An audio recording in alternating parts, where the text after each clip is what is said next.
याबद्दलची माहिती घेतल्यानंतर तुमच्या लक्षात येईल की ह्या व्यवहारामध्ये 1 रुपया पण दिला गेला नाही. तरी मोठे मोठे आकडे सांगितले, मोठ्या मोठ्या गोष्टी सांगितल्या गेल्या आणि विरोधकांनी पण आम्हाला वेगवेगळ्या पद्धतीनं टार्गेट करण्याचा प्रयत्न केला. साहजिकच आहे, विरोधक त्याचा बदनाम म्हणजे आम्हाला टार्गेट करण्याचा प्रयत्न करणार, तो त्यांचा अधिकार आहे. त्या खोलात मला जायचं नाही. परंतु मला आज संध्याकाळी कळालं की ह्यामध्ये ते जे काही डॉक्युमेंट झालेले होते ते सगळे कॅन्सल करण्यात आलेले आहेत. जो काही व्यवहार झालेला होता तो कॅन्सल करण्यात आलेला आहे.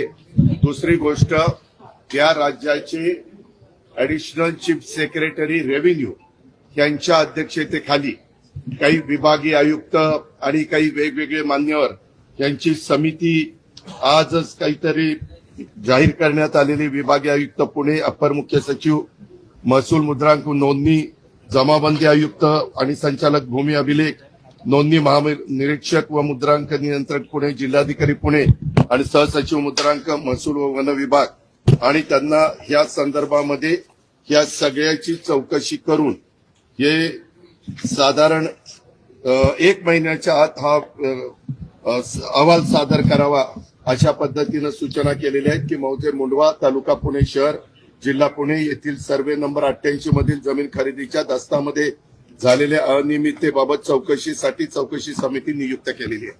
तिने पण पारदर्शकपणे काम करावं.